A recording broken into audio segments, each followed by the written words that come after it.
Bonjour, je me demande depuis longtemps si un apport d'oxygène est intéressant pour euh, diminuer mes temps de récupération et augmenter mes durées potentielles d'exercice. Je fais du bodybuilding, donc j'ai des temps de travail avec beaucoup de calories brûlées en peu de temps. Et sans apport d'oxygène, c'est très douloureux. La récupération est douloureuse. Je pense que ma musculature se spasme, j'ai un syndrome restrictif et une hypoventilation alvéolaire. Et là-dessus, il n'y a rien dans la littérature scientifique en fait.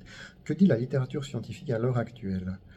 Euh, Elle dit que pour un sportif, il est en bonne santé, il n'est pas intéressant d'apporter de l'oxygène. Ça n'amène rien en termes de gains euh, d'efforts, en termes de gains de performance et de temps de récupération. Rien du tout. Ça, c'est quelque chose qui a été bien étayé. Il y a assez de documentation là-dessus. Petit travail qui n'est pas fini d'ailleurs. C'est là qu'on voit que tester une hypothèse, c'est pas toujours évident, hein. On est vraiment à la limite où c'est pas la réponse, elle n'est pas hyper claire tout de suite. Il va falloir faire beaucoup d'essais pour avoir une idée. Bon, mais moi, les pneumologues que j'ai pu voir pour ce sujet, ils m'ont jamais testé à l'effort. Donc en fait, moi je pense que quand je fais beaucoup d'efforts, des spasmes sur la musculature autour des poumons. Et puis après, j'ai de la peine à récupérer parce que ces muscles qui sont contractés. Euh, et du coup, ils fonctionnent pas bien. Et ce que je vois, c'est que quand je mets beaucoup d'oxygène, euh, après l'effort, je peux respirer normalement. Alors que sans oxygène, je suis essoufflé d'une façon qui est vraiment très désagréable et qui peut durer des heures. Et si on peut éviter la torture, c'est pas mal. Alors, moi, l'argument de mon médecin, euh, c'est que si je fais ça, je vais habituer mes poumons à être feignants. Enfin, plusieurs médecins m'ont dit ça. Ils ont raison dans un sens, mais est-ce qu'ils ont raison si ça me permet de faire des efforts supplémentaires? Je veux dire, si je suis ultra sédentaire et que j'ai pas d'oxygène, ou si je peux avoir une activité beaucoup plus normale et que j'ai besoin et que j'utilise de l'oxygène, est-ce qu'au final mon corps ne va pas se porter mieux? C'est intéressant de voir que les Chinois, eux, ils n'ont pas du tout le même raisonnement vis-à-vis de ça. Les Chinois, eux, ils vendent des respirateurs, des concentrateurs d'oxygène.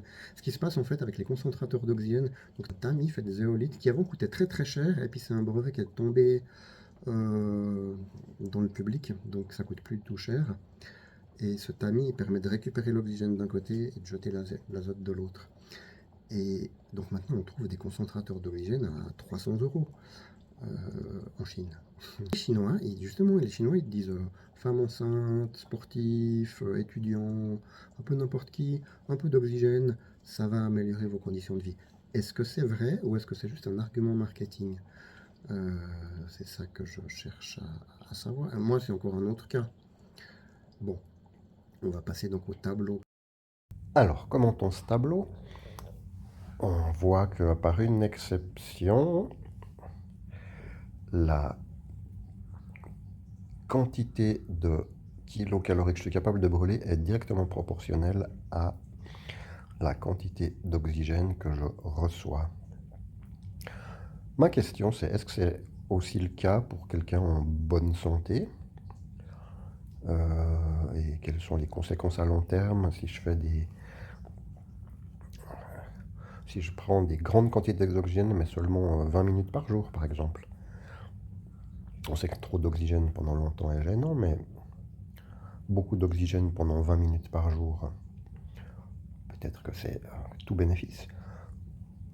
On voit que mes temps de récupération, franchement, à 9 litres minute, il n'y a même pas de temps de récupération. Le temps de récupération à 9 litres minute, c'est 0 minute.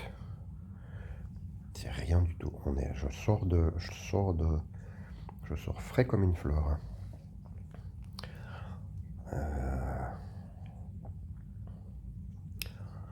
à 0 litre. Avec des petits débits, on voit qu'avec des petits débits d'oxygène, j'ai besoin d'une demi-heure pour récupérer, voire... Et j'ai fait une quantité d'effort 3 à 4 fois moindre qu'avec un gros débit. Donc je mets des temps de récupération énormes pour des efforts minimes.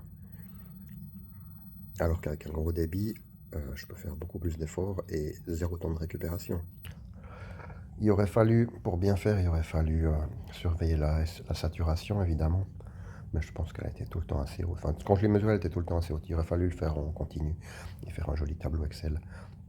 Pourquoi j'ai choisi les kilocalories plutôt que du temps? Parce que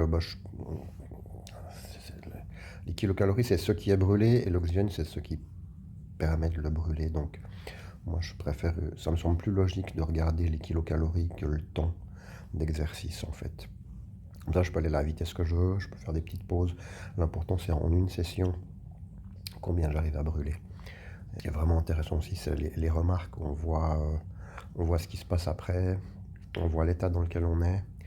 Moi, ce que je constate, et ça, c'est une surprise, c'est que dès qu'il y a beaucoup d'oxygène, j'ai plus de douleur musculaire.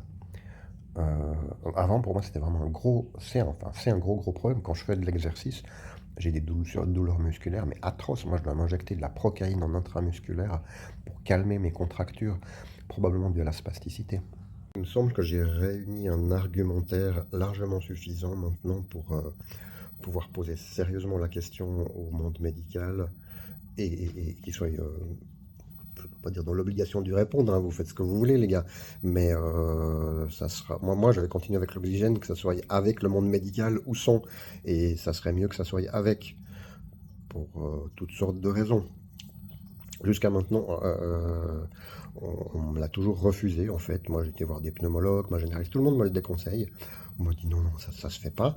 Je vois que dans d'autres pays, ça fait très longtemps que j'aurai un concentrateur d'oxygène. Et voilà, en Chine, ça c'est sur AliExpress donc, en Chine, le genre de personnes à qui on propose, et le genre de situation à qui on propose des respirateurs d'oxygène. Donc on voit femme enceinte, je suppose qu'elle n'est pas malade, elle est juste enceinte. Et alors ça c'est merveilleux aussi. Hop, un petit footing, c'est très gênant d'être essoufflé. Peut-être qu'elle est asthmatique, mais peut-être qu'elle a juste fait du footing. Et donc, et moi c'est ce que je constate, c'est que quand je suis essoufflé après un footing, ou l'équivalent après une série d'haltères, eh ben, c'est nettement moins douloureux de récupérer si j'ai de l'oxygène. Euh, le stress d'être en... Le stress, l'impact sur le cortisol, sur la musculature, les douleurs musculaires liées au fait d'être en hypoxie, à un certain point, ça doit être largement compensé par la toxicité d'un taux d'oxygène trop élevé dans les poumons. Il y a un optimum à trouver. Et moi, j'ai pas le sentiment qu'on soit sur un optimum dans mon cas. Et peut-être que c'est aussi la situation pour une bonne partie de la population. C'est en tout cas ce que les Chinois semblent penser. Euh, alors on peut se dire que c'est pour des raisons commerciales. C'est très impressionnant de voir la quantité de concentrateurs d'oxygène qui se vendent et qui se fabriquent en Chine avec, j'ai regardé un peu en détail, apparemment un très bon niveau d'électronique. Ils ont une fonction qui s'appelle l'atomisation, sur lequel j'ai rien trouvé dans la littérature scientifique, c'est très peu décrit. Les constructeurs européens et américains n'en font pratiquement pas. Il semble que ça améliore l'absorbabilité de l'oxygène. Et j'aimerais bien savoir ce que c'est.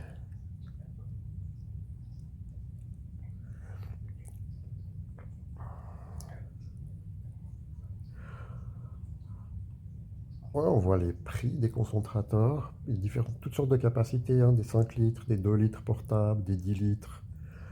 Euh,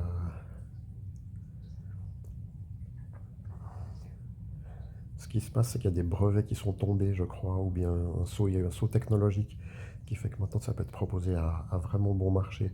C'est pas uniquement parce que c'est des Chinois que c'est bon marché.